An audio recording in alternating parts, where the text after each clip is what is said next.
Alright, Pat, we all know the drill. Time to torture myself with another horrible game. But because it's for a good cause, how could I not?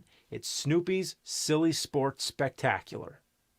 First, I want to go through a little history lesson on how this game came about. Remember Bugs Bunny's Crazy Castle? Well, originally Crazy Castle was released as Roger Rabbit for the Famicom Disk System.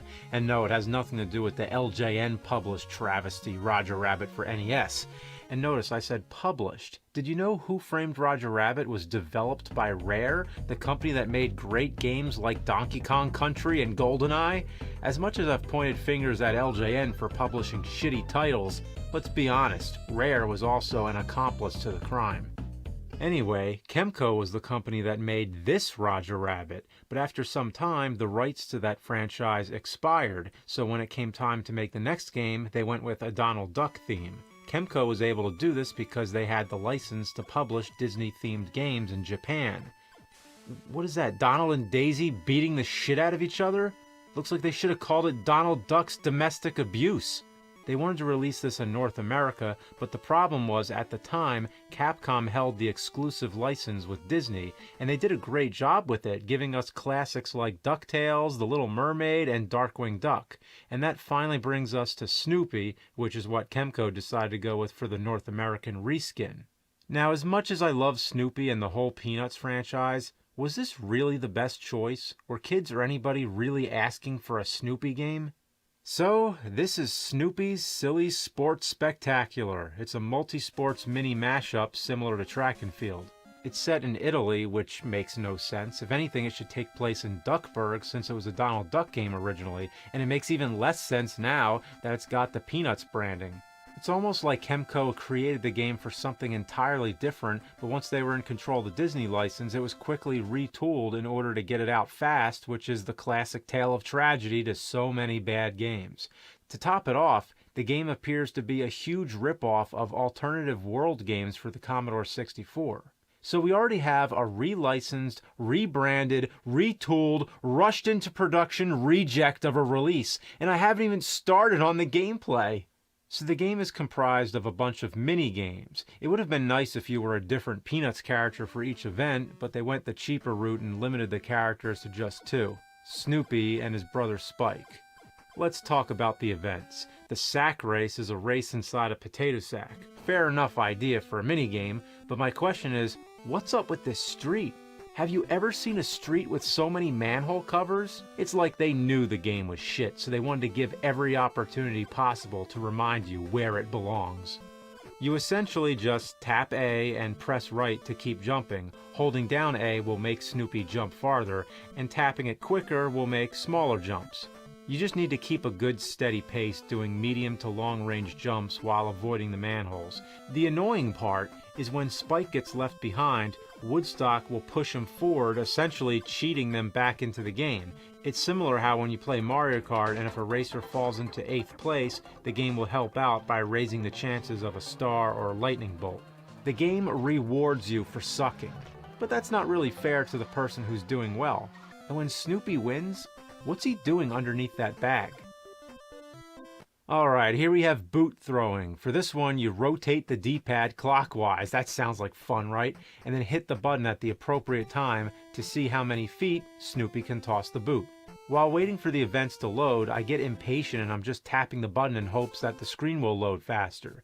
Don't do this because Snoopy will drop the boot as soon as the screen shows up. Don't you think they could have had a gun pop warning the same way they did with the sack race? There's no excuse not to have it since it's already there for one of the games. After he throws the boot, Woodstock comes out to mark how many feet it's been tossed. In the original Donald Duck version of the game, it was Louie, I think.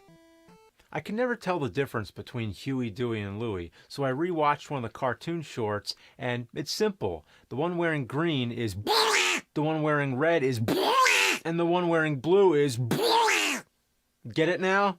And then what? He's giving me the finger? Well, fuck you too. The game is saying, go fuck yourself. Here's the Pogo Jump, where all you have to do is jump the walls with the pogo stick. Simple enough concept, but too bad the controls are anything but simple. You push right on the D-pad to move. Sometimes it will move you right and sometimes it won't. On top of that, when it does move you right, there's no way to know how far it's going to move you. After some practice, I was able to figure out that you have to time it so that you press the button when the pogo is at its lowest point. This will allow you to jump, but that still doesn't fix the issue of the distance you move to the right.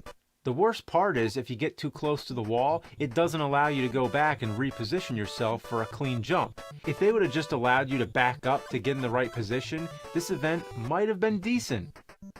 God! Oh my god, I'm gonna make it! I'm gonna make it! Yeah! I made it and I have no idea how. I did well and I still think it sucks because I have no idea what I even did. There's no sense of accomplishment here. I just got lucky. Next event's called Overboard. Whoever knocks the other one out of the boat first wins. I really can't figure out the controls on this. The thing I hate about this is that it requires no thought or skill whatsoever. Just mash buttons until you win. Here we have Pile of Pizza. This event takes place in front of the Leaning Tower of Pisa. Pizza, get it? You know what it looks like he's carrying? Oh no, I shouldn't say. I almost made it through one single Pat charity video without one single mention of pork roll! So you have to make your way to the marker, dropping as few pizzas as possible. If you move too quick, the pizzas will fall everywhere. Pizza shit.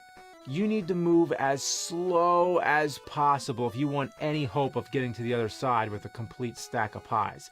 That's just what kids love to do, isn't it? Go as slow as humanly possible. So much fun. Has any human being ever made it to the other side without dropping a single piece of pizza? The worst event of all is the river jump. The goal is to time the pole vault not too early and not too late to make it across the water, but the margin of error is incredibly slim. If you're doing the compete in all events playthrough, you only get one shot to figure this out. You're given no time to learn how to get the timing down on something that would take hundreds of attempts to master. You tap the A button to run, and unavoidably, Snoopy will fall into the water, again and again and again. If you try long enough, you'll eventually be able to get the pole to stick in the water. That's a bit of progress, but then Snoopy just slides down the pole like a turd sliding out your ass. Man, I am determined to get across this river, no matter how many tries it takes. Oh my god. Oh, come on. Oh, you gotta be kidding me. Oh! You know what? I sat there and tried to get across this gap for 30 minutes. A half hour of my life I'll never get back. And I tried the event in the Donald Duck version just to see if it was any different. And it sucks just the same. Even if I somehow made it, endlessly attempting the same thing hundreds of times to eventually find the frame-perfect place to tap the button isn't my idea of fun. This isn't gameplay. It's torture. With such a rich history of great comic strips and animated specials, a great character like Snoopy deserved a better NES game. He'd have better luck shoving that entire pole up his ass than jumping across the river. This is like Winter Games, just another frustrating trial in the NES series of broken-ass Olympics. That's it, I'm done. Anyway, hope this helps out. Like I said, it's for a great cause. Hope the event goes well, and I'll see you next time.